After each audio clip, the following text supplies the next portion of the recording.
संविधान जारी भएको 7 दिनभित्र नयाँ प्रधानमन्त्री आउँछ भनिएको छ। संविधान जारी भएको 20 दिनभित्र राष्ट्रपति र उपराष्ट्रपति आउँछ भनेको छ। संविधान जारी भएको 20 दिन 1 महिनाभित्र सभामुख आउँछ भनेको छ। प्रधानमन्त्री को हुने, राष्ट्रपति प्रधानमन्त्री को हुने भन्ने कुरा ग्यारेन्टी भएपछि बल्ल यो संविधानमा सहमति भएको।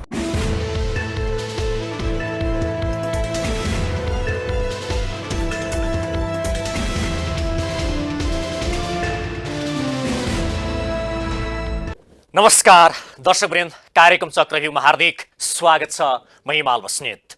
दर्शकवृन्द, आज हाम्रो कार्यक्रममा हुनुहुन्छ नेकपा माओवादी केन्द्रका नेता वरिष्ठ अधिवक्ता खिमलाल देवकोटा। दर्शकवृन्द, आज असोज 3 गते संविधान दिवस।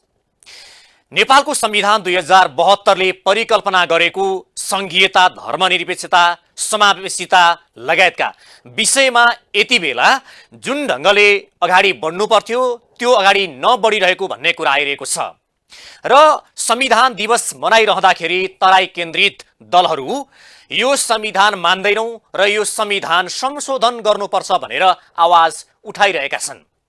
यो संविधान वास्तवमा देशका हरेक नागरिक र हरेक क्षेत्रका मानिसहरूलाई अपनत्व गरेर बनेको छ कि छैन? किन तराई मधेस केन्द्रित दलहरू यो संविधानप्रति असन्तुष्ट छन्?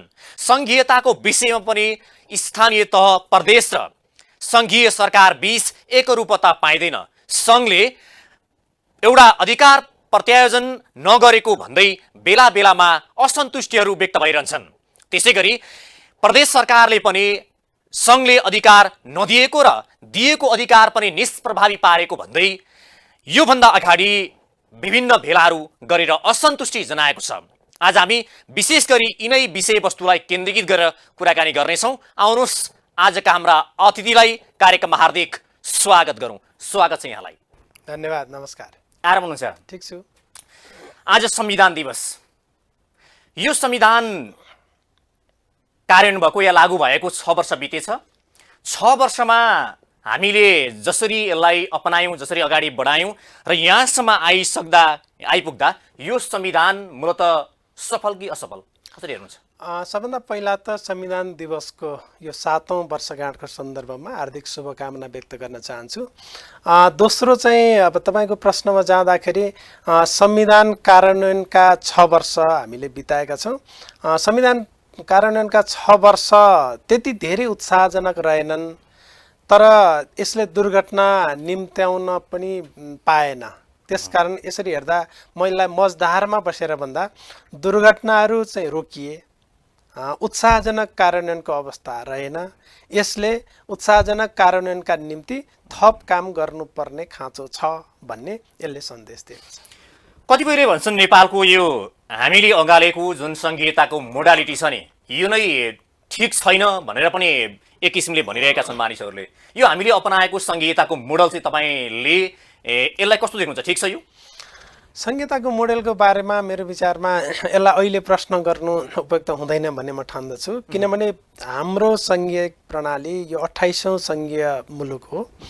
28औं सङ्घीय मुलुक बनाइरहँदाखेरि 27वटा मुलुकका सङ्घीयताका सफल र असफल दृष्टान्तहरू र अभ्यासहरूलाई समीक्षा गरेर असफल अभ्यासहरूलाई नदोर्याउँदै सफल अभ्यासहरूलाई निरन्तरता दिँदै त्यसको सिको गर्दै हाम्रो सन्दर्भमा फेरि नेपाली मोडेलको संघीयता भनेर हामीले बनाएका हौँ। एक। दोस्रो, दुनियाँको कुनै पनि संविधानमा कुन सिद्धान्तमा आधारित संघीयता हो भन्ने कुरा चाहिँ लेखिँदैन। हाम्रोमा समन्वय, सहकारिता र सहअस्तित्वको सिद्धान्तमा आधारित संघीयता हाम्रो हो भनिएको छ। त्यसकारण तेस्रो कुरा चाहिँ सङ्घ, प्रदेश र स्थानीय तह गरी 3 तहको संरचना, राज्यका 3 तहको संरचना, 3 तहको संरचनाले राज्य शक्तिको प्रयोग गर्ने, कार्यकारी अधिकार प्रयोग गर्ने, तिनको अधिकारको स्रोतको रूपमा संविधान रहने भने यी सबै कुराले यो यतिका बावजुद पनि संविधानको भाग 20मा अन्तर सम्बन्ध, 3 तह बीचको अन्तर सम्बन्धका बारेमा पर्याप्त बन्दोबस्त गरिएको छ। त्यसो भएको हुनाले संघीयताको मोडेलका हिसाबले, संघीयताको व्यवस्थापनका हिसाबले, संघीयताको कार्यान्वयनका हिसाबले संविधान अत्यन्त प्रष्ट छ। तर समस्या के मात्रै हो भने त्यो संविधान बमोजिमको कार्यान्वयनमा समस्या देखियो। त्यसो भएको हुनाले समस्या हुन्छ। एक दुईवटा उदाहरणका रूपमा जस्तो हामीले सङ्घ प्रदेश र स्थानीय तहबीच समन्वय गर्नका निम्ति सङ्घीय संसदले कानुन बनाउने छ भन्ने कुरा संविधान जारी गर्दैका बखत लेखिएको कुरा थियो। संविधान जारी गरेका भोलिपल्ट त्यो कानुन भइदिएको भए त्यसले तीन तहका बीचका समन्वयको बारेमा त्यसले समाधान गर्थ्यो। संहिताका बारेमा प्रश्नै उठ्नै थिएन। तर दुर्भाग्य भन्छु म 5 वर्षपछि त्यो कानुन बन्यो। 5 वर्षपछि बनेको कानुनको पनि नियमावली बन्न सकेको छैन। नियमावली नबनेका कारणले आजका मितिसम्म पनि त्यो कानुन लागू भएको छैन। अनि 1 वर्षभित्रमा त्यसले संसदमा प्रतिवेदन दिनुपर्छ। त्यो कानुन लागू भएको 1 वर्ष भइसक्यो।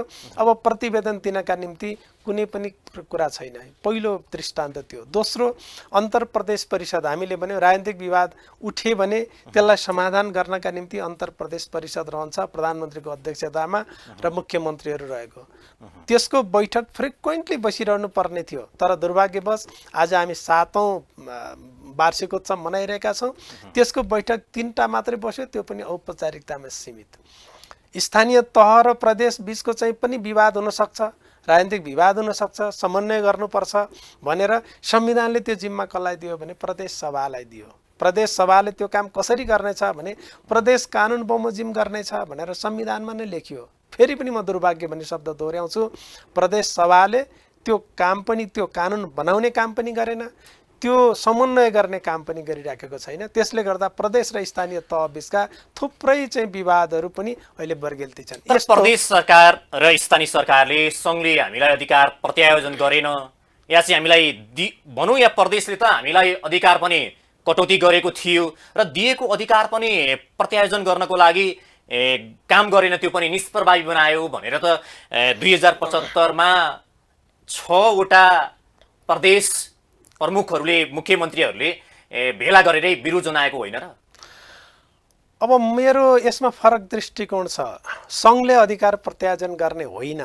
अहिले पनि उहाँहरू चाहिँ प्रदेश र स्थानीय तहका पदाधिकारीहरू सङ्घले अधिकार दिए हुन्थ्यो, हामीलाई माग दिए हुन्थ्यो, निर्देशन दिए हुन्थ्यो, के गर्ने होला भनेर हामीलाई सुझाव दिए हुन्थ्यो भनेर त्यो अपेक्षा गरिरहनु भएको छ, जुन कुरा सङ्घीयतासँग मेल खाँदैन। उहाँहरूलाई अधिकार त संविधानले दिइ नै सक्यो। संविधानको अनुसूचीले सङ्घलाई जुन अनुसूचीले अधिकार दिएको हो, फरक अनुसूचीले प्रदेश र स्थानीय तहलाई पनि त्यही संविधानले अधिकार दिइसक्यो भनेपछि सङ्घ र प्रदेशले त्यो अधिकारलाई प्रयोग गर्ने हो। एउटा कुरामा म सहमत केमा हो भने सङ्घले प्रदेश र स्थानीय तहको सहअस्तित्व सिद्धान्त भनियो नि, सहअस्तित्व नस्वीकारेको कुरा, सहकारितालाई अगाडि बढाउन नसकेको कुरा, समन्वय गर्न नसकेको कुरा, यति कुरा चाहिँ साँचो हो।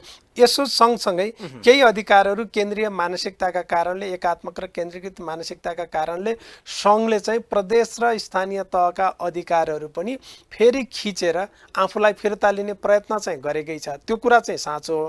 तर साँचो के होइन भने प्रदेश र स्थानीय तहलाई अधिकार दिनुपर्ने, अधिकार संविधानले दिएको अधिकार प्रयोग गर्नका निम्ति सङ्घले चाहिँ बाधा सिर्जना गर्यो भन्ने कुरा चाहिँ होइन। म के भन्छु भने प्रदेश, सङ्घ र स्थानीय तह तीनटै संविधानले दिएको अधिकार प्रयोग गर्नका निम्ति कहीँ न कहीँ चुके, आफ्नो अधिकार प्रयोग गर्नका निम्ति चुक्ने, अरूको अधिकार चाहिँ हस्तक्षेप गर्नका निम्ति अलि बढी लालायत हुने, यो साझा प्रवृत्ति सबैतिर देखियो भन्ने मेरो टिप्पणी। यदि तपाईँले भने जस्तै सङ्घ, प्रदेश र स्थानीय तहबीच एउटा समन्वय राम्रो भइदिएको भए, एकले अर्काको चाहिँ अस्तित्वलाई स्वीकार गरेको भएदेखि आज स्थानीय तहले पनि प्रदेशले पनि हामीलाई सङ्घले अधिकार दिएन, भएका अधिकार पनि भनौँ न, अब स्थानीय तह र प्रदेशले बनाएका जुन कानुनहरू सङ्घसँग बाँझिने भयो भने ती चाहिँ खारिज हुने, ती चाहिँ लागू नहुने अवस्थामा हुन्छन् भन्ने छ।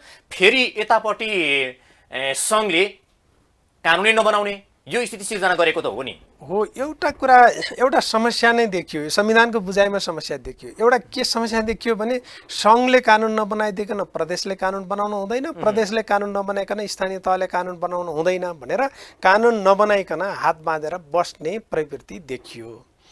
राज्य सञ्चालन गर्नका निम्ति संविधानले अधिकार दिइसकेपछि सङ्घले कानुन बनाओस् कि नबनाओस् नीति र मापदण्ड तोकिदिनु पर्ने विषयमा बाहेक अरू विषयमा कानुन बनाउनका निम्ति सङ्घको कानुन प्रदेशले कुर्नु पर्दैन, प्रदेशको कानुन स्थानीय तहले कुर्नु पर्दैन। यहाँनिर चाहिँ त्रुटि भएको छ भन्नुहुन्छ तपाईँ? त्रुटि होइन, अभ्यासमा बुझाइमा कमी रह्यो। प्रदेशले सङ्घले कानुन बनाइदिएको छैन त्यसकारण मैले कानुन बनाउन पाइनँ भन्ने कुरा, स्थानीयले पनि प्रदेशले कानुन नबनाइदिएको कारणले हामीले कानुन बनाउनु पाइनौँ भन्ने कुरा नै बेठिक हो भन्ने म ठान्दछु। किनभने प्रदेशले कानुन नबनाए पनि स्थानीय तहलाई कानुन बनाउन संविधानले रोकेको छैन, सङ्घले कानुन नबनाइदिए पनि प्रदेशलाई कानुन बनाउन रोकेको छैन। तपाईँले भने जस्तो सङ्घको कानुनसँग प्रदेशको कानुन बाजियो भने त्यो चाहिँ निष्क्रिय हुन्छ, प्रदेशको कानुनसँग स्थानीयको कानुन बाजियो भने निष्क्रिय हुन्छ। तर त्यो कहिले, जति बेला बाजियो भन्ने प्रश्न उठ्छ, बाजियो भनेर प्रश्न उठाउने मान्छेले संवैधानिक इजलास समक्ष निवेदन गर्छ अनि संवैधानिक इजलासले त्यसलाई हेरेर बाजियो भनेर भन्यो भने बाजिएका मितिदेखि त्यसपछि चाहिँ बाजिएको हदसम्म मात्रै बाजिने हो, रद्द। तर अहिले सङ्घले पनि जुन कानुन बनाएर स्थानीय तहलाई हस्तान्तरण या चाहिँ प्रदेशलाई हस्तान्तरण गर्नु पर्थ्यो त्यो पनि बनाएको छैन भन्ने कुरा छ नि त। मेरो विचारमा त्यो पनि बेठिक हो। सङ्घले कानुन बनाएर उसलाई हस्तान्तरण गर्ने कुरा नै बेठिक हो। सङ्घले आफ्नो अधिकार क्षेत्रभित्र रहेर कानुन बनाउने हो। दुई तिनवटा कुरामा, जस्तो प्रदेश लोकसेवाको हकमा नीति र मापदण्ड सङ्घले बनाइदिनु पर्ने हो, त्यो बनाइदिइसक्यो। त्यो बनाइदिइसकेपछि प्रदेशहरूले प्रदेश लोकसेवा आयोग गठन गरेर भटाभट आफ्नो काम गरे हुन्छ, त्यसमा कुनै आपत्तिको कुरा छैन। तर उसले त्यसमा कानुन बनाइ नै सक्यो, बनाइसकेपछि प्रदेशहरूले आफ्नो काम अगाडि बढाउन सकिरहेको मैले देखिरहेको छैन।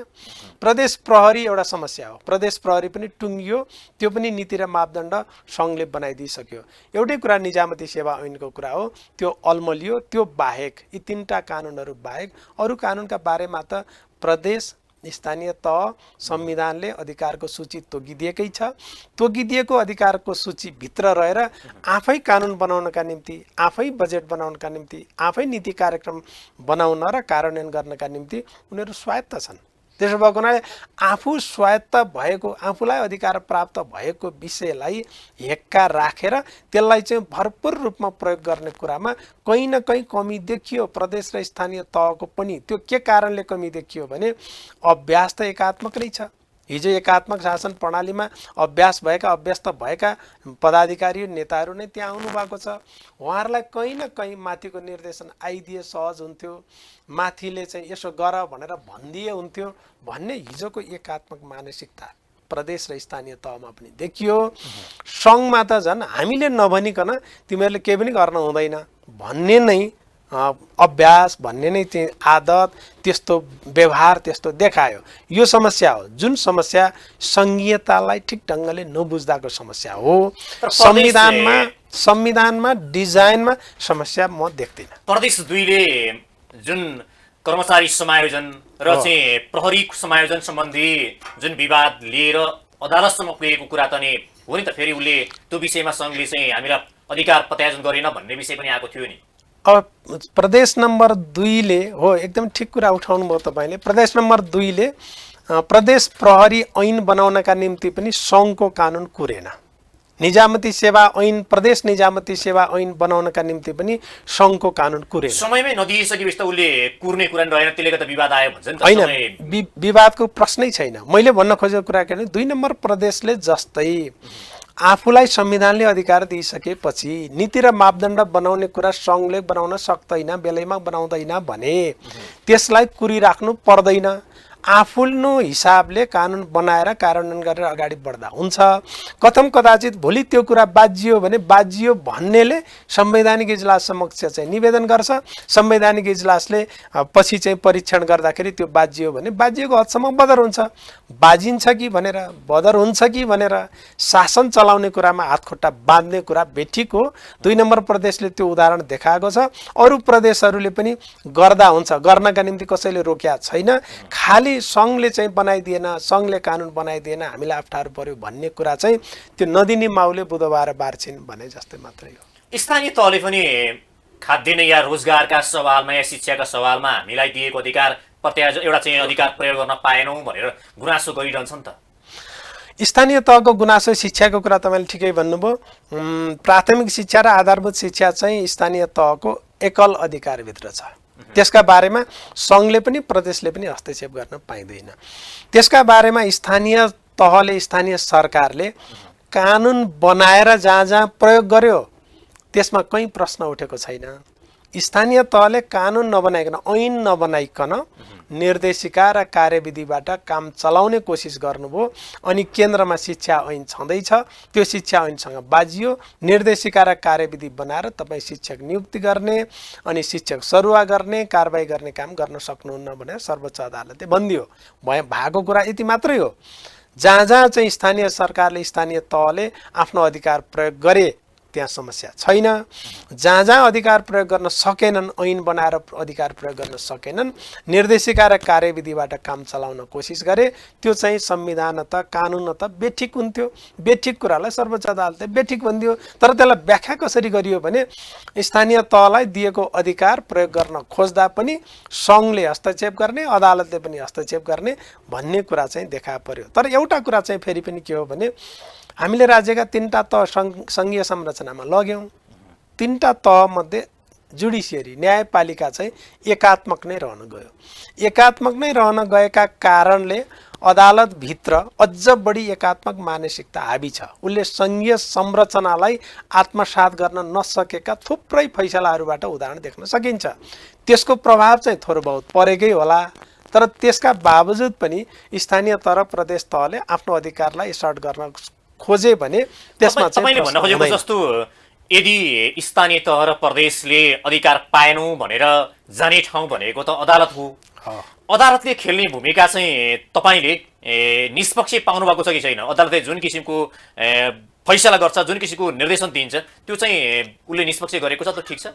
अदालतको प्रश्नमा हामीले संविधान निर्माण गर्दै गर्दा यस्तै सङ्घीयताका विवादहरू चाहिँ अलिक विशिष्ट प्रकृतिका हुन्छन्। नियमित अदालतले त्यसलाई चाहिँ समाधान गर्न सक्दैन। दुनियाँको अनुभवले यही भन्छ। सङ्घीय संरचना भएका दुनियाँका मुलुकहरूमा संवैधानिक अदालत, विशिष्ट प्रकृतिको संवैधानिक अदालत चाहिन्छ भनेर त्यति बेला ठुलो प्रयत्न गरियो। तर संवैधानिक अदालतका निम्ति भाँजो हाल्ने फेरि सर्वोच्च अदालत पनि हो, सर्वोच्च अदालतका न्यायाधीशहरू पनि हुन्। त्यसो भएको हुनाले हामीले कम्प्रोमाइज के गर्यौँ भने संवैधानिक इजलासमा कम्प्रोमाइज गर्यौँ। अहिले परिणाम के देखिँदैछ भने संवैधानिक इजलासले संवैधानिक अदालतको स्पिरिटलाई बोक्न नसकेका प्रशस्त उदाहरणहरू छन्। हामी त्यही संवैधानिक इजलासका फैसलाहरूको पनि समीक्षा गर्दै पनि छौँ, गरी पनि राखेका छौँ। त्यसले के देखाउँछ भने संवैधानिक अदालतको जुन अपेक्षा थियो, संवैधानिक अदालतका निम्ति जुन जुरिस्डिक्सन संविधान निर्माण गर्दाखेरि तय गरिएको थियो, त्यही क्षेत्राधिकार चाहिँ त्यसले प्रयोग गर्छ। तर डेलिभरीका सन्दर्भमा निष्पक्षको कुरा मैले गरिनँ। जुन स्पिरिटका साथ, सङ्घीयताको मर्मका साथ संवैधानिक इजलासले फैसला गर्ने हो, त्यसमा चाहिँ पर्याप्तता मैले देखिराखेको छैन। किन सङ्घीयताको विषयमा अदालत पनि त्यति हाम्रो पहिलो एउटा अभ्यास हो, त्यसले गर्दा त्यति अनुभव भएन भन्ने हो? एउटा त अनुभव भएन, दोस्रो चाहिँ उसलाई संवैधानिक अदालत हो है तिम्रो चाहिँ जिम्मेवारी फरक छ भन्ने कुराको संविधानले चाहिँ प्रशिक्षित गर्नु पर्थ्यो। संविधानले प्रशिक्षित नगरेर संविधानले के भन्यो भने रेगुलर कोर्टभित्र एकात्मक नै रहेको सर्वोच्च अदालत भित्रको एउटा बेन्चका रूपमा चाहिँ गठन गरियो। तर पनि त्यो बेन्चको पनि अपेक्षा के थियो भने त्यसले संघीयताको मर्म बमोजिम संविधानको व्याख्या गर्छ भन्ने थियो। केही मुद्दामा त त्यो अनुसार गरेको छ, पटक्कै नगरेको भन्ने होइन। तर जति अपेक्षा गरिन्छ सङ्घीय मुलुकहरूमा संवैधानिक अदालतबाट सङ्घीयताका विवादहरूलाई हल गर्नका निम्ति तुरुन्तै हल गरेर सङ्घीयतालाई कार्यान्वयन गर्नका निम्ति जति प्रयत्न गर्नुपर्ने हो, जति सहयोग गर्नुपर्ने हो, अदालतले त्यस्तो हुन सकेको छैन। किनभने 5-7 वर्षदेखिका मुद्दाहरू अहिले पनि सर्वोच्च अदालतको संवैधानिक इजलासमा थन्किएकै छन्। थुप्रै संवैधानिक व्याख्याका मुद्दाहरू चाहिँ अहिले पनि सर्वोच्च अदालतमा सोकज पनि नभएर बसिया छन्। 8-9 महिना भइसक्यो। 8-9 महिनाका बिचमा उसले चाहिँ 3 महिनामा फैसला गर्नुपर्ने मुद्दाहरू 8-9 महिनाको बिचमा सोकज पनि नभएर बसिरहेको छ। भनेपछि त यो त के हो भने संघीयतालाई कार्यान्वयन गर्न, सफल बनाउनका निम्ति अदालतबाट भएको सहयोग होइन। त्यो सहयोग नहुनु कारण के हो भने अदालतको संरचना जो हामीले एकात्मक राख्यौँ, संवैधानिक अदालतको ठाउँमा संवैधानिक इजलास मात्रै राख्यौँ।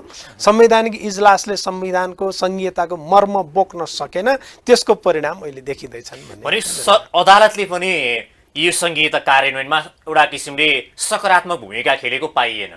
जति खेल्नु पर्ने हो त्यति खेलेको छैन। त्यो यतापट्टि तपाईँले अघि भन्दै हुनुहुन्थ्यो सङ्घले अधिकार त एउटा ढङ्गले दिएको छ, स्थानीय तहलाई या प्रदेशलाई दिएको छ, तर तपाईँले भने जस्तै अधिकार त दिएको छ, उनीहरूले नयाँ अनुभव भएको कारणले गर्दाखेरि प्रयोग गर्न अलि असफल भएको भन्ने हो तपाईँको बुझाइ चाहिँ? सङ्घले अधिकार दिएको होइन, सङ्घलाई पनि संविधानले नै अधिकार दियो, प्रदेश र स्थानीय तहलाई नै संविधानले नै अधिकार दियो। अधिकार हस्तान्तरण गर्नुपर्ने विषयमा चाहिँ सङ्घ अलि उदासीन रह्यो भन्ने कुरा छ नि। हस्तान्तरणको कुरा चाहिँ हिजो त एकात्मक मुलुक थियो, राज्यका सबै सम्पत्तिहरू, सबै साधन स्रोत, जनशक्ति, कर्मचारी समेत, प्रहरी समेत सबै सङ्घको जिम्मामा रहे। तिनलाई चाहिँ प्रदेशमा र स्थानीय तहमा फेडरलाइज गर्ने, सङ्घीयकरण गर्ने कुराका निम्ति चाहिँ सङ्घ चाहिँ अलिकति अनिच्छुक रह्यो, रिलक्टेन्ट भन्छ, अनिच्छुक रह्यो। त्यसको कारणले देखिएको प्रभाव चाहिँ एउटा हो, सङ्घीयता ठिक ढङ्गले प्रयोग नहुनुको पछाडि। दोस्रो कारण चाहिँ के हो भने सङ्घ, प्रदेश र स्थानीय तहले जति अधिकार प्राप्त गरेका छन्, प्राप्त गरेका अधिकारलाई पर्याप्त ढङ्गले प्रयोग गर्ने इच्छा शक्ति पनि कमी देखिएको छ। त्यो इच्छा शक्ति पर्याप्त मात्रामा देखाउने हो भने स्थानीय र प्रदेशले जति अधिकार प्राप्त गरेका छन् संविधान मार्फत, त्यति अधिकार पूर्ण रूपमा प्रयोग गर्ने हो भने संहिता कार्यान्वयनमा र संविधान कार्यान्वयनमा समस्या भयो भनेर भनिहाल्नु पर्ने स्थिति होइन।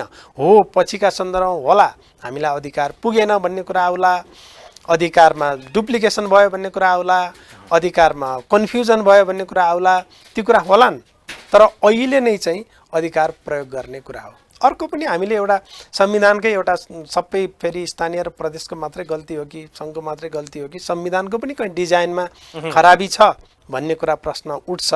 आज हामीले संविधानकै चिरफार गर्ने भएको हुनाले दुईटा कुरा, सङ्घीयतालाई ठिक ढङ्गले कार्यान्वयन गर्नका निम्ति एउटा त हामीले डबल कन्करेन्ट लिस्ट बनायौँ, दोहोरो साझा सूची, त्यसले कन्फ्युजन सिर्जना गर्यो। दोस्रो हामीले के गर्यौँ भने एकल सूचीभन्दा दोहोरो साझा सूची चाहिँ लामो बनायो। भनेको के हो भने एकल सूची भनेको कन्फ्युजन नभएको सूची हो, तपाईँले प्रयोग गर्ने कि मैले प्रयोग गर्ने भन्ने बारेमा जुन कन्फ्युजन छैन त्यो चाहिँ तपाईँको र मेरो एकल सूचीमा पर्यो। जब साझा तपाईँले गर्ने कि मैले गर्ने, सङ्घले गर्ने कि प्रदेशले गर्ने भन्नेमा कन्फ्युजन भयो भने त्यो चाहिँ साझा सूचीमा राखिने कुरा हो। तर हाम्रो समस्या के भयो भने प्रष्ट भएको विषयभन्दा अस्पष्ट भएका विषय लामा भए, धेरै भए, त्यसले पनि समस्या बना। तेस्रो चाहिँ एकल सूचीमा पनि दोहोरो तेह्रो परेका थुप्रै अधिकारका विषयहरू छन्, त्यसले पनि कन्फ्युजन बनायो। चौथो चाहिँ यी पृष्ठभूमिमा सङ्घले के गर्यो भने कुनै पनि अधिकार उसले प्रदेश र स्थानीय तहलाई छोड्न चाहेन, किनभने अनुसूची 9 सङ्घ, प्रदेश र स्थानीय तह तिनटैको साझा सूची भनेर बनाइयो। तिनटैको साझा सूची भनिसकेपछि कहीँ न कहीँ त्यहाँ विषय घुस्ने बित्तिकै सङ्घले चाहिँ यो त मेरो हो भन्न थालिहाल्यो। जस्तो शिक्षा, आधारभूत शिक्षा र अनिवार्य शिक्षा त माध्यमिक शिक्षा त स्थानीय तहलाई एकल सूचीमा दिएको थियो, तर अनुसूची 9 मा शिक्षा भनेर चाहिँ राखिदिएको कारणले यो शिक्षा त मेरो अधिकार हो नि, जबकि एकल सूची र साझा सूचीका बीचमा विवाद पर्यो भने एकल सूची नै प्रिभेल गर्छ भन्ने चाहिँ सिद्धान्त छ। तर पनि त्यो सिद्धान्तका विपरीत पनि सङ्घले चाहिँ आफ्नो सुड घुसाएर कहीँ न कहीँ भेटिन्छ भने त्यो चाहिँ नछोड्ने त्यो प्रवृत्ति सङ्घको देखिएको छ। अझ मैले यो संहिताकै बारेमा केही प्रश्नहरू अझै बाँकी छन्, हामी संविधानमा पनि पुग्छौँ। तर यहाँनिर यो धेरै व्यक्तिहरूले चाहिँ के भनेका छन् भने हुन त यो संविधानको मूल एजेन्डा या चाहिँ मूल खम्बा संघीयता हो, तर यसमा विशेष गरी यो प्रदेश चाहिँ खारिज गर्नुपर्छ, स्थानीय तहलाई बलियो बनाउनुपर्छ। त्यसो भयो भने चाहिँ एउटा देशको यो परिवेशमा अझ गुणात्मक रूपमा राम्रो हुन्छ र यो प्रदेशको चाहिँ काम छैन भन्ने किसिमका कुराहरू पनि सुनिन्छ नि कता कता। तपाईँको बुझाइमा चाहिँ कस्तो लाग्छ? यो चाहिँ खर्चिलो भयो? अब यसमा मेरा दुईटा जवाफ, खर्चिलो र सस्तो। हामीले खर्चिलो र सस्तो खोजेको कि लोकतन्त्र खोजेको हैन? हामीले त सस्तो व्यवस्था खोज्या होइन। सस्तो व्यवस्था त निरङ्कुश व्यवस्था हुन्छ, सैनिक शासन हुन्छ, ज्ञानेन्द्रको निरङ्कुश शासन पनि यहाँ कोही पनि थिएन, त्यो सस्तो थियो होला। तर हामीले सस्तो नखोजेर हामीले राम्रो खोज्यौँ, डेमोक्रेसी खोज्यौँ। डेमोक्रेसीले मात्रै पनि हामीलाई पुगेन, एकात्मक शासन प्रणालीले हामीलाई भएन, हामीले सङ्घीयता खोज्यौँ। स्वाभाविक रूपमा सङ्घीयता महँगो हुन्छ, महँगो भए पनि हामीले रोजेकै चिज सङ्घीयता हो भनेपछि अब त्यो महँगो भयो कि सस्तो भयो भन्ने आधारमा त्यो व्यापार होइन। देशले फेरि त्यसको व्यवहार थान्न सकेन भने, त्यसको वेट या चाहिँ त्यसको ओजन धान्न सरकारले चाहिँ त्यसको एवं राष्ट्रले चाहिँ त्यसको एउटा चाहिँ आर्थिक बोझ थेग्न सकेन भने त त्यसको नि के औचित्य हुन्छ र? एकदमै हो। तर हामीले जेसुकै भए पनि हामीले सस्तो व्यवस्था रोजिनौँ, लोकतन्त्र रोज्यौँ। लोकतन्त्र भनेकै महँगो हुन्छ, लोकतन्त्रले मात्र पनि हामीलाई पुगेन, सङ्घीय लोकतन्त्र हामीले खोज्यौँ। त्यसो भएको हुनाले त्यो स्वाभाविक रूपमा महँगो हुन्छ। महँगो भयो भनेका आधारमा सङ्घीयतालाई चाहिँ इन्कार गर्ने कुरा चाहिँ बेठिक हुन्छ। यो कोण पनि दुईवटा कोणबाट, एउटा इमान्दारितापूर्वक यो त महँगो भयो गरे भन्ने आउँछ, अर्को चाहिँ यही पोइन्टबाट हानेर सङ्घीयतालाई फालिदिनुपर्छ। सङ्घीयतालाई फालिदिने बित्तिकै यो संविधान फालिन्छ।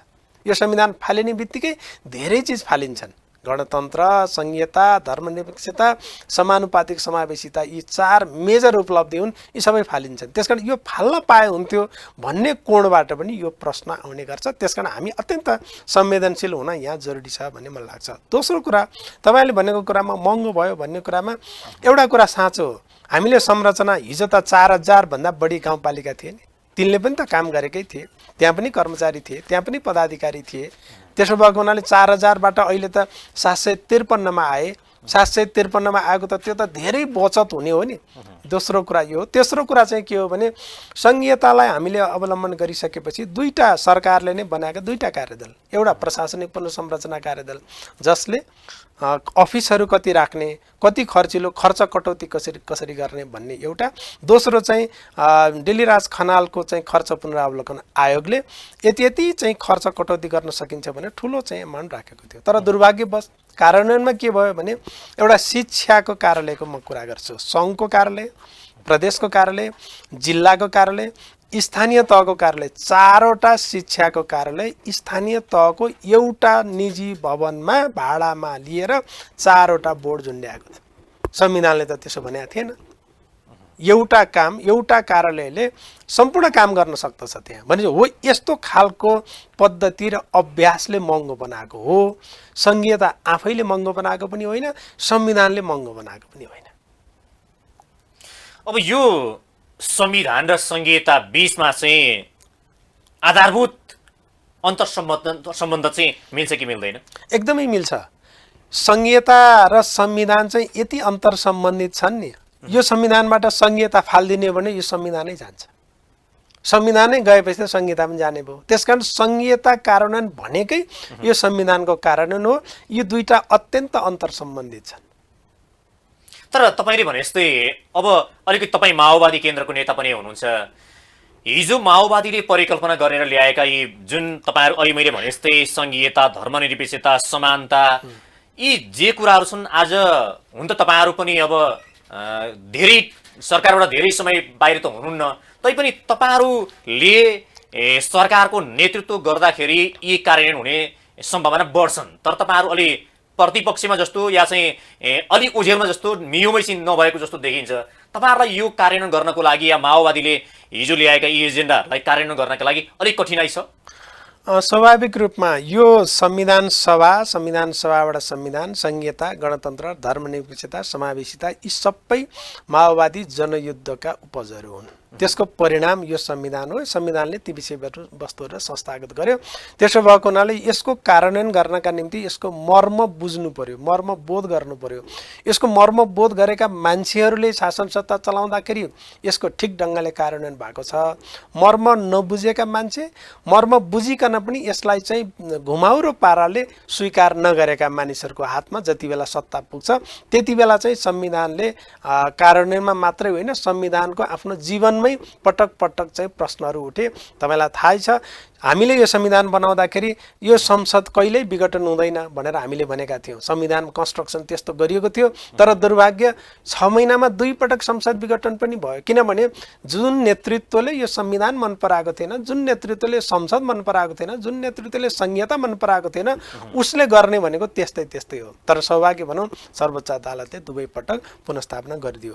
तर यसै सन्दर्भमा तपाईँले भनेको कुरालाई मैले एउटा कुरा चाहिँ स्वीकार गर्ने कुरा के हो भने जसरी हामीले 3टा राज्यका 3टा अङ्गमध्ये न्यायपालिका एकात्मकमै रह्यो, त्यसकारण पनि समस्या परेको छ संविधान र संहिता कार्यान्वयन गर्न भने त्यो सँगसँगै राज्य सञ्चालन गर्ने दलहरू सङ्घीय भएनन्, एकात्मक नै रहे। एकात्मक र केन्द्रीकृत दलहरू जसले राज्य सञ्चालन गर्छन्, राज्य सङ्घीय छ, सङ्घीय राज्य सञ्चालन गर्ने दलहरू एकात्मक र केन्द्रीकृतै हुने भनेपछि यहाँ चाहिँ ठुलो अन्तर्विरोध छ। यसले पनि कहीँ न कहीँ संविधान र संहिता कार्यान्वयनमा समस्या ल्याएको छ भन्ने मलाई लाग्छ। तर कतिपय जो मानिसहरूले के भन्छन् भने सिंहदरबारको शक्ति चाहिँ गाउँ गाउँमा पुर्याउने भनेर जुन भनिएको थियो, तर सिंहदरबारको शक्ति चाहिँ अहिले पनि सिंहदरबारमै छ र तपाईँले अघि पनि भन्नुभयो गाउँ गाउँमा अहिले पनि सिंहदरबारको वास्तविक त्यो शक्ति चाहिँ पुगेको छैन भन्छन् नि। तपाईँले ठिकै भन्नुभयो। संविधानले त परिकल्पना गरिदियो, बन्दोबस्तहरू गरिदियो। त्यो संविधान बमोजिम ऐन बनेपछि त्यो ऐनको ठिक ढङ्गले कार्यान्वयन गरेपछि कार्यान्वयन गर्ने अधिकारीहरूले संविधानलाई कार्यान्वयन गर्नका निम्ति अत्यन्त ठुलो इच्छा शक्ति देखाएपछि बल्ल त्यो संविधानको परिणाम स्थानीय तह र प्रदेश तहमा देखिने हो। समस्या के भयो भने संविधान बनिसकेपछि संविधानलाई कार्यान्वयन गर्नका निम्ति ऐन बनाउने कुरा, समन्वय सम्बन्धी ऐन 5 वर्षमा बन्यो बल्ल, त्यसको कार्यान्वयन आजका मितिमा पनि भएको छैन भनेपछि यो हालत सबै ठाउँमा छ। त्यसकारण सिंहदरबारको शक्ति संविधानले नै संहिताका मार्फत, संविधानका विभिन्न अनुसूचीहरू मार्फत प्रदेश र स्थानीय तहमा पुर्याएकै हो। तर खालि त्यहाँ पुगे मात्रै तिनलाई प्रयोग गर्ने, तिनलाई कार्यान्वयन गर्ने संयन्त्रहरू ऐन बन्नु पर्यो, त्यो अन्तर्गतको अधिकारीहरू नियुक्त हुनु पर्यो, त्यो अन्तर्गतको बजेट विनियोजन हुनु पर्यो, त्यो अन्तर्गतको प्लान बन्नु पर्यो। त्यो बनाउने कुरामा सिंहदरबार तपाईँले प्रतीकको रूपमा भन्नुभयो, सिंहदरबार कहीँ न कहीँ बेखुसी छ, सिंहदरबारको कहीँ न कहीँ इच्छा शक्तिमा कमी छ, कहीँ न कहीँ सिंहदरबारले आफ्नो शक्ति निक्षेपण नभइदिए हुन्थ्यो भन्ने चाहना राखेको छ। त्यसले गर्दा यो संविधान र संहिता कार्यान्वयन गर्नका निम्ति बाधा छ, बाधा पुगेको छ। जुन ढङ्गले कार्यान्वयन हुनुपर्ने अपेक्षा गरिएको थियो, जस्तो तपाईँले माओवादीको परिकल्पना भन्नुभयो, वास्तवमा माओवादीको जनयुद्धको क्रक्स कुरा गर्दा यो मुलुकको समस्या भनेको वर्गीय, जातीय, क्षेत्रीय, लिङ्गीय हो। त्यसको समाधान भनेको राज्यको अग्रगामी पुनर्संरचना गर्ने हो। राज्यको अग्रगामी पुनर्संरचना मार्फत आर्थिक सामाजिक रूपान्तरण गरेर अनि समतामूलक समाज बनाउने हो। एकदम सिम्पल छ। जुन कुरा 12 बुँदे सहमतिले स्वीकार गर्यो, विस्तृत शान्ति सम्झौताले स्वीकार गर्यो, अन्तरिम संविधानले स्वीकार गर्यो, अहिलेको संविधानमा पनि तिनै शब्दावली हुबहु राखिएको छ। तपाईँले अघि भने जस्तै अब यो संविधान अब अहिले 7औं वर्षमा प्रवेश गरेको छ। यो लामो समय भइसक्दा पनि यो संविधानले परिकल्पना गरेका जे कुराहरू छन् त्यसअनुसार जनतासँग जोडिएका ती महत्त्वपूर्ण सवालहरूमा चाहिँ केही रूपान्तरण भएको देख्नुहुन्छ कि देख्नुहुन्न, ताकि जनताका ती जुन अवस्थाहरू छन् ती अवस्थामा त यो व्यवस्थाले यो हामीले परिकल्पना गरेको सङ्घीय लोकतान्त्रिक गणतन्त्रले खासै आमूल परिवर्तन दिए जस्तो छैन। तपाईँलाई लाग्छ केही दियो जस्तो? मेरो यसमा मिश्रित खालको मेरो अनुभव छ। म स्थानीय तहमा नि प्रदेश तहमा पनि सबै ठाउँमा म घुमेको छु। त्यहाँको शासन सञ्चालन गर्ने तरिका मैले हेरेको छु। एउटा अत्यन्त सकारात्मक कुरा सिंहदरबारको शक्ति गाउँमा पुगेको कुरा चाहिँ मेरो अनुभव के छ भने उनीहरू बजेट आफै बनाउँछन्। विकासका कार्यक्रमहरू कहाँ के खाँचो परेको छ भन्ने कुरा आफै छाँटकाँट गर्छन्, आफै पहिचान गर्छन्, आफै बजेट विनियोजन गर्छन्, आफै कार्यान्वयन गर्छन्। यो कुरा हिजो एकात्मक राज्य भएको बेलामा सम्भव थिएन। आजका मितिमा पनि अहिले सिंहदरबारमा बजेट बन्नु पर्यो भने बजेट अत्यन्त गोप्य ठाउँबाट बन्छ। अर्थमन्त्री बाहेक अरू कसैलाई पनि थाहा हुँदैन। बजेट भाषण आइसकेपछि प्रधानमन्त्रीको पनि नकारात्मक टिप्पणी आउँछ, यस्तो बजेट त मैले परिकल्पना गरेको थिइनँ भन्ने आउँछ। यो हिजोको एकात्मक शासन प्रणालीको अभ्यासका कारणले हो। तर आज स्थानीय तह र प्रदेशमा बजेट बन्दा यसरी बन्दैन। एउटा अत्यन्त ठुलो कुरा।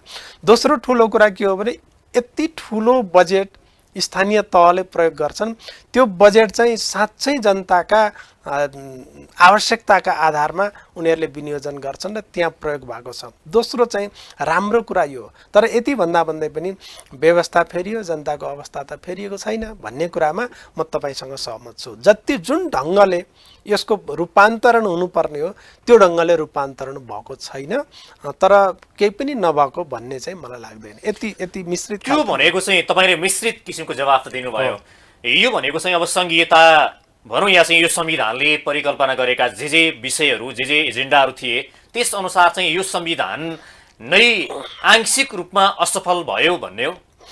मेरो विचारमा असफल होइन। जुन ढङ्गले यसले चाहिँ 7 वर्षको अवधिमा सफलता हासिल गर्नुपर्ने थियो त्यहाँसम्म यो पुग्न सकेन।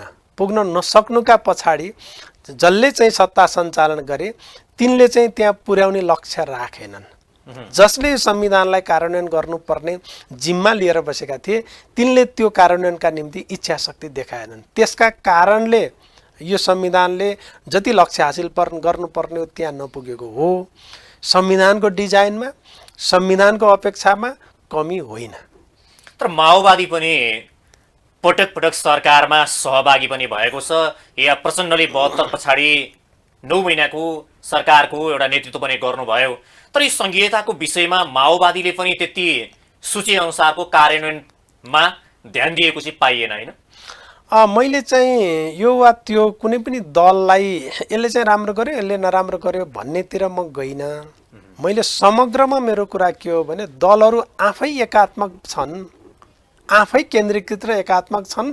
तिनले पावर डिभोल्युसनको कुरालाई भित्रैदेखि दिलैदेखि अवलम्बन नगरेका कारणले संविधानको र संघीयताको कारण ठिक ढङ्गले भएन भन्ने कुराका निम्ति माओवादी पार्टी पनि अपवाद हो भन्ने मैले भनिनँ। तर यति हुँदाहुँदै पनि माओवादीले नेतृत्व गरेको बेलामा हिजो संविधान निर्माण गर्ने बेलामा परिकल्पना गरिएका विषयवस्तुहरूलाई दिमागमा राखेर उसले गर्ने प्रयत्न गरेकै थियो, गरेकै छ। तर अरूले जसलाई चाहिँ यो संविधानै बढी भएको छ, 47 सालको संविधानै काफी थियो, ती मानिसहरूले यो संविधान हेरेर होइन 47 सालको संविधान हेरेरै शासन सञ्चालन गर्ने भएको कारणले उनको पालामा अलि बढी नकारात्मक भएको छ। एउटा गजबको टिप्पणी संसद विघटन भयो, दमननाथ ढुङ्गानाले ट्विट गर्नुभयो। के ट्विट गर्नुभयो भने होइन प्रधानमन्त्रीका सल्लाहकारहरूले 47 सालको संविधान पढाइदिएछन् क्या भन्नुभएको थियो। ठ्याक्कै यस्तै मानसिकतामा 47 साल भनेको प्रतिबिम्ब हो। मानसिकतामा त्यो चाहिँ माओवादीका नेताहरूलाई नै पढाइदिनु भएछ भन्ने हो।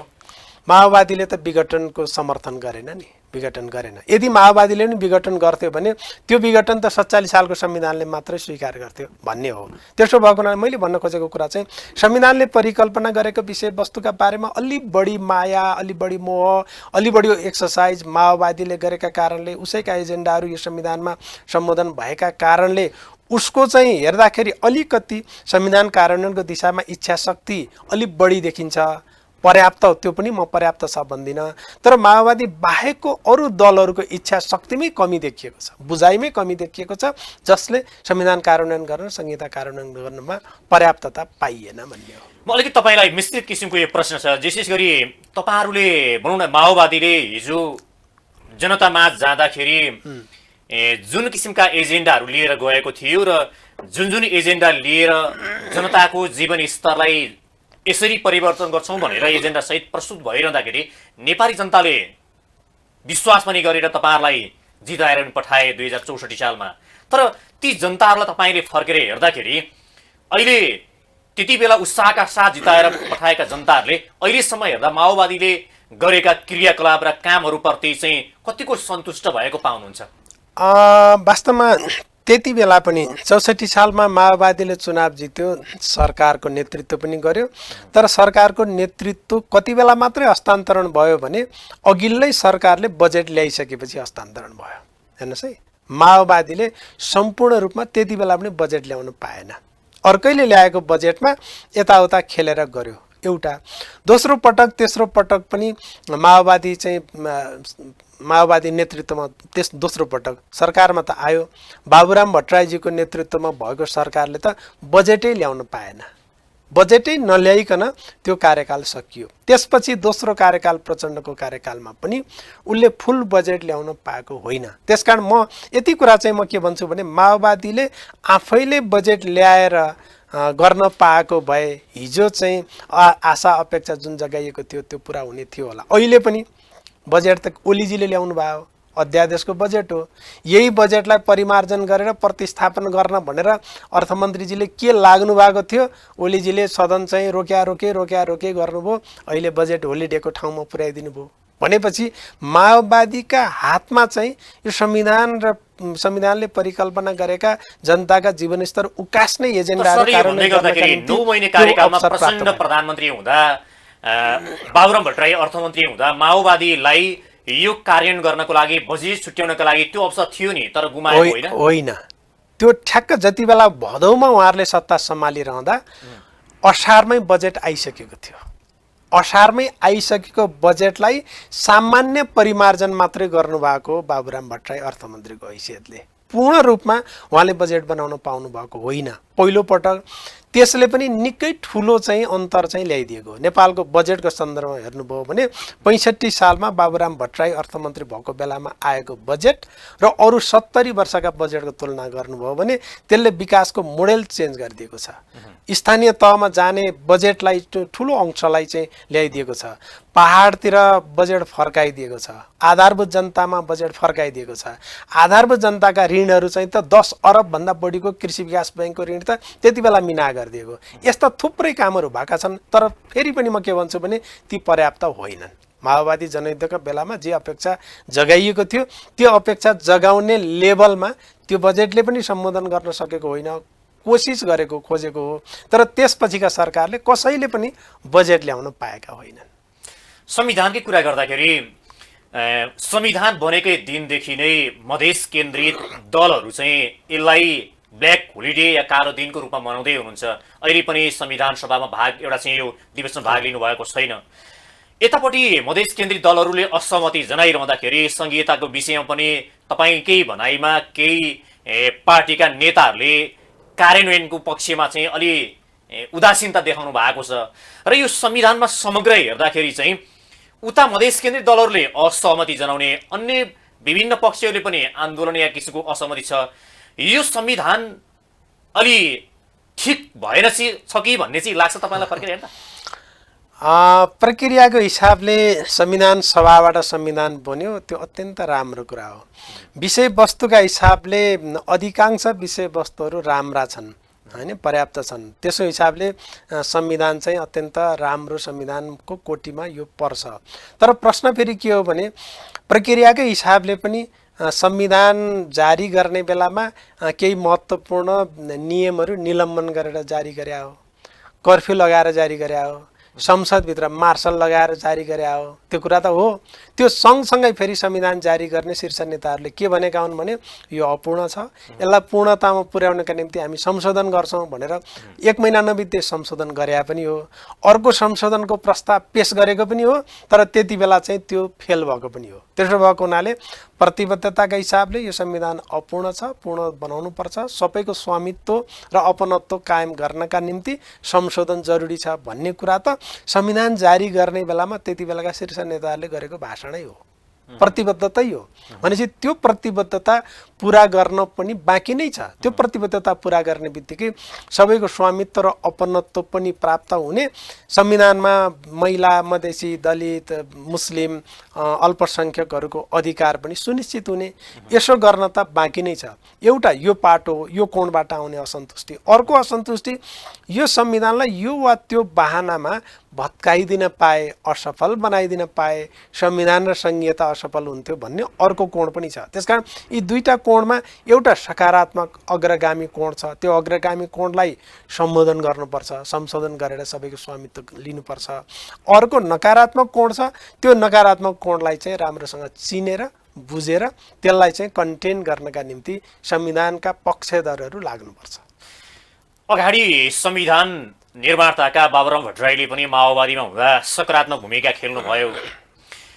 माओवादी केन्द्रबाट छोडेर नयाँ शक्तिमा गए पछाडि नै यो संविधान ठिक छैन भनेर उहाँले यो संविधानलाई संशोधन गर्नुपर्छ भनेर उहाँले एक किसिमको चाहिँ आवाजहरू उठाउँदै हुनुहुन्थ्यो। यहाँ चाहिँ माओवादीकै नेता लामो समयसम्म माओवादीलाई हाँकेको र 40 सूत्रीय ती एजेन्डाहरू तयार पार्ने पनि उहाँले नै हो भनिन्छ। यो उहाँको भनाइमा चाहिँ पार्टी परिवर्तन गरिसकेको उहाँको ती विचार परिवर्तन भएको हो कि ठिक उहाँका भनाइ उहाँ जुन पार्टी छोडेपछि ठिक थिए भन्ने हो?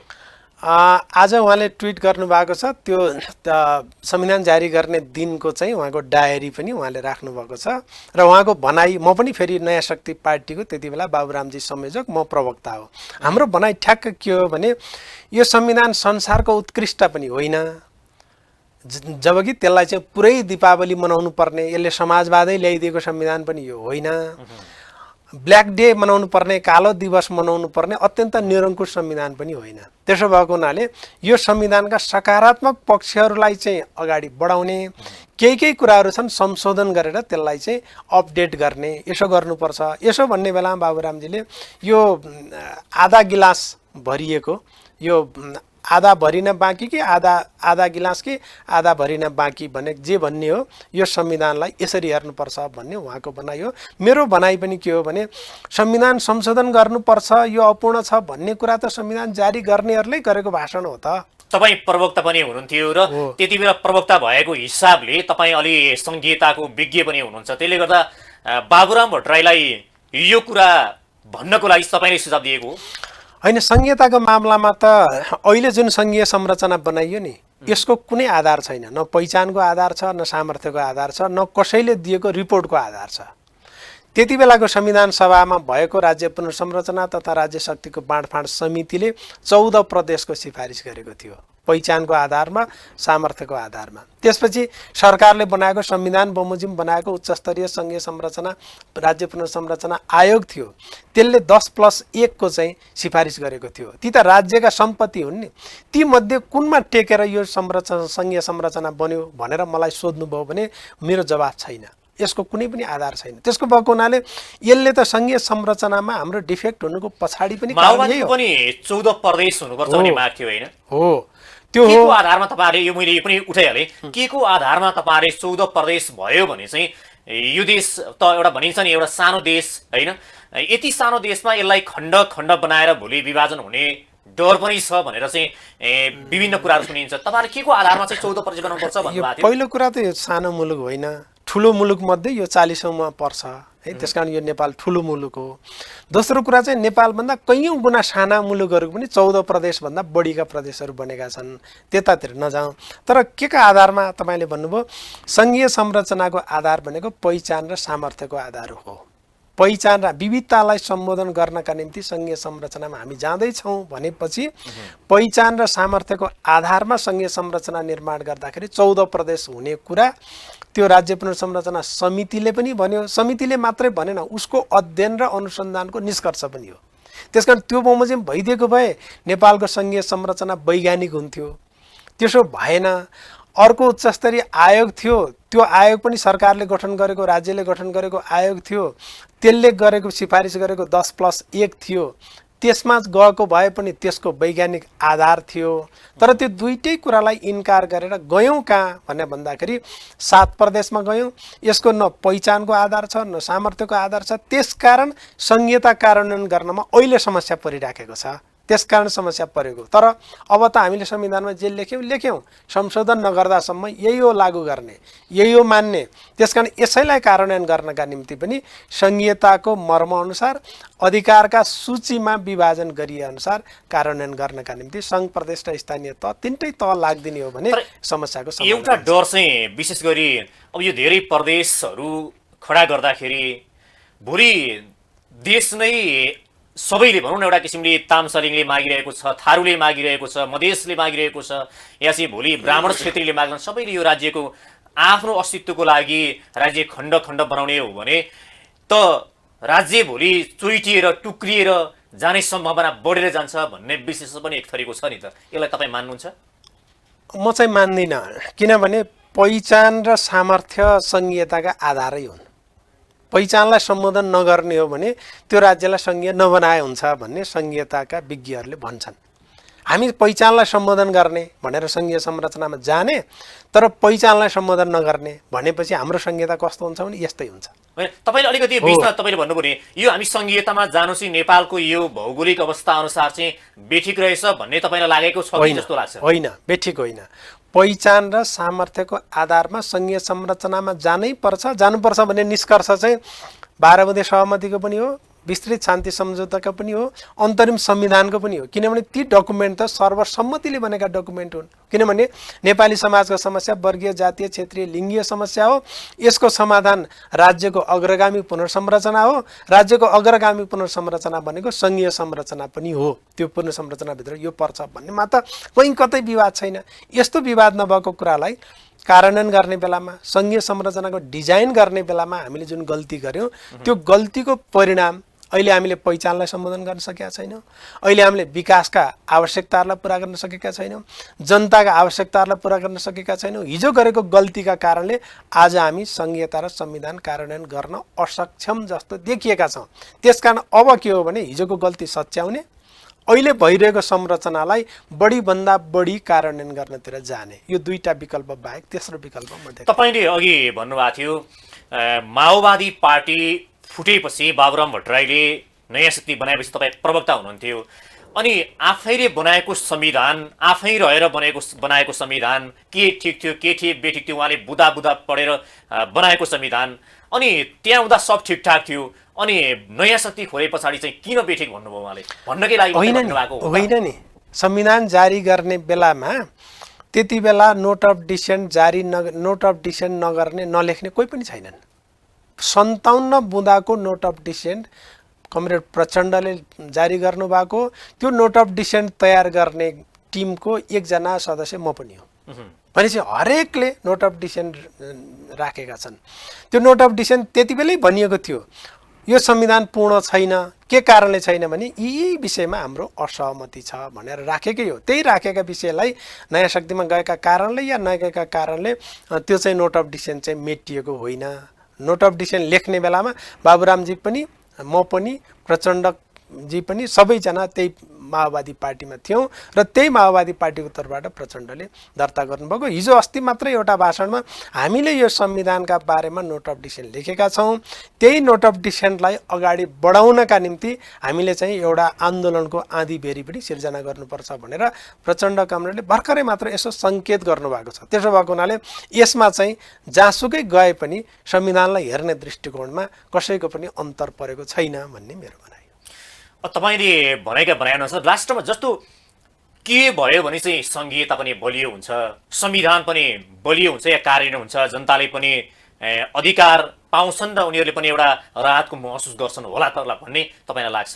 मलाई 2-3टा बुँदामा मेरो कहाँनिर हो त यो संविधानको अपूर्णता भन्ने विषयमा हेर्दा महिलालाई अहिले पनि आमाको नामबाट नागरिकता दिने कुरा संविधानमा लेखिकन पनि त्यसलाई प्रभावकारी ढङ्गले कार्यान्वयन गर्न सकिएको छैन। कहीँ न कहीँ बाउ विदेशी हुने बित्तिकै अङ्गीकृत हुने, आमा विदेशी भए पनि बाउ चाहिँ नेपाली छ भने त्यो वंशजको हुने जुन चाहिँ विभेद राखिएको छ त्यो कुरा चाहिँ करेक्सन गरियो भने त्यस्तै लगायतका महिला, मधेसी, आदिवासी जनजाति, अल्पसङ्ख्यक, मुस्लिमहरूको समानुपातिक समावेशीको कुरा महिलालाई 33% त भनियो तर अरूलाई चाहिँ प्रतिशतको ग्यारेन्टी गरिएन। त्यसकारण यो एउटा पाटो हो। दोस्रो पाटो भनेको सङ्घीय संरचनाको पाटो हो। सङ्घीय संरचनामा पहिचान र सामर्थ्यको सन्तुलन मिलेको छैन। त्यसकारण यी दुईटा कुरा सम्भव हुन्छ भने, दुईटा कुरा करेक्सन गर्न सकियो भने संविधानको स्वामित्व पनि, अपनत्व पनि, संविधान समतामूलक पनि, न्यायपूर्ण पनि हुने एउटा दस्तावेज बन्छ। त्यसो गर्न सकियो भने अनि त्यसलाई चाहिँ सहज ढङ्गले कार्यान्वयन गर्न सकिन्छ। संविधान र संहिता सहज ढङ्गले कार्यान्वयन भएका बखत आर्थिक सामाजिक रूपान्तरण पनि सम्भव हुन्छ भन्ने मलाई लाग्दछ। तपाईँले भने जस्तै माओवादी केन्द्र अहिले चाहिँ संविधानलाई संशोधन गर्नुपर्छ भन्ने पक्षमा पुगेको हो। माओवादी मात्रै होइन, संविधान संशोधन गर्नुपर्छ भने त ओलीजी बिदा हुने बेलामा अरूको त सदस्य तपाईँहरू पनि एकदमै त्यसमा विवादै छैन। यतापट्टि मधेस केन्द्रित दलहरू त अहिले पनि कालो दिन मनाइरहनु भएको छ होइन, असन्तुष्ट छ। तपाईँहरू माओवादी केन्द्र पनि पुगेको हो कि होइन भन्ने हाम्रो त नोट अफ डिसेन्टै छ। 57 बुँदे नोट अफ डिसेन्ट कमरेड प्रचण्डले प्रस्तुत गर्नुभएको, त्यो नोट अफ डिसेन्ट करेक्सन हुँदाखेरि यो संविधान पूर्ण हुन्छ र स्वामित्व मधेसीहरूको पनि स्वामित्व र अपनत्व कायम हुन्छ भन्ने कुरा हो। मेरो मात्रै कुरा भएन, मेरो पार्टीको मात्रै कुरा भएन। केपीजी सरकारबाट बिदा हुँदै गर्दा संविधान संशोधन कार्यदल गठन गर्नुभएको थियो नि। त्यसकारण संविधान संशोधन गर्न हुँदैन भन्ने कुरा कसैको पनि भनाइ छैन।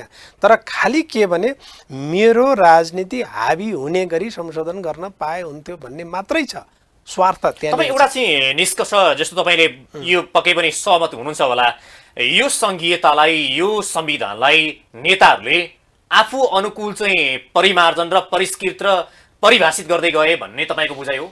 त्यो मात्रै होइन, म तपाईँलाई सुरुमै भन्नेवाला थिएँ, यो संविधानको विषय वस्तु मिलेर जारी भएको संविधान होइन नि। यो पावर सेयरिङमा सहमति भएको कारणले जारी भएको संविधान हो नि। हाम्रो संविधानमा अहिले पनि त्यो खारेज गरिएको छैन। संविधान जारी भएको 7 दिनभित्र नयाँ प्रधानमन्त्री आउँछ भनिएको छ। संविधान जारी भएको 20 दिनभित्र राष्ट्रपति र उपराष्ट्रपति आउँछ भनेको छ। संविधान जारी भएको 20 दिन 1 महिनाभित्र सभामुख आउँछ भनेको छ। प्रधानमन्त्री को हुने, राष्ट्रपति प्रधानमन्त्री को हुने भन्ने कुरा ग्यारेन्टी भएपछि बल्ल यो संविधानमा सहमति भएको। त्यसकारण विषय वस्तुमा सहमत भएर जारी भएको संविधान होइन, शक्ति सन्तुलनमा, शक्ति बाँडफाँडमा सहमत भएर जारी भएको संविधान भएको हुनाले पनि अहिले कार्यान्वयनमा समस्या भएको हुन्छ। के तपाईँहरूलाई जुन बेला माओवादीका नेताहरूलाई तपाईँहरूका एजेन्डा जे छ यसमा झुक्याइयो भन्ने हो? झुक्याइयो होइन, त्यति बेला कम्प्रोमाइज गरे। कम्प्रोमाइज गरियो, संविधान ल्याउनै पर्ने, कम्प्रोमाइज नगरिकन संविधान नआउने। त्यसो भएको कारणले गर्दाखेरि कम्प्रोमाइज गरौँ, नोट अफ डिसेन्ट लेखौँ, हाम्रो शक्ति सुदृढ भएको बेला यी विषयवस्तुहरूलाई संशोधन गरौँला भनेर राखेको। हस्, कार्यक्रममा आइदिनु भयो, यहाँलाई विशेष धन्यवाद छ। हस्, धन्यवाद यहाँलाई पनि। महत्त्वपूर्ण समयमा महत्त्वपूर्ण विषयमा मेरा विचारहरू राख्ने अवसर दिनुभयो। तपाईँलाई र तपाईँको लोकप्रिय टेलिभिजनलाई धन्यवाद छ।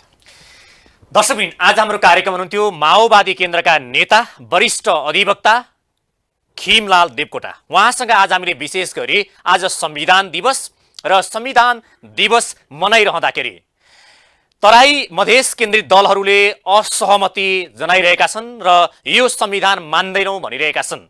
स्थानीय तह, प्रदेश र सङ्घबीच पनि सङ्घीयता कार्यान्वयनको विषयमा एकरूपता पाइँदैन। स्थानीय तहले र प्रदेश सरकारले भन्छ सङ्घले हामीलाई अधिकार दिएन या चाहिँ हामीलाई निष्प्रभावी पार्यो भन्छ। यो विषयमा वास्तवमा यो संविधान ठिक छ कि छैन, सङ्घीयता कार्यान्वयनमा कहाँ अलमल भइरहेको छ, यिनै विषयमा केन्द्रीकृत भएर कुराकानी गरौँ। आजको समय सकिएको छ। नमस्ते।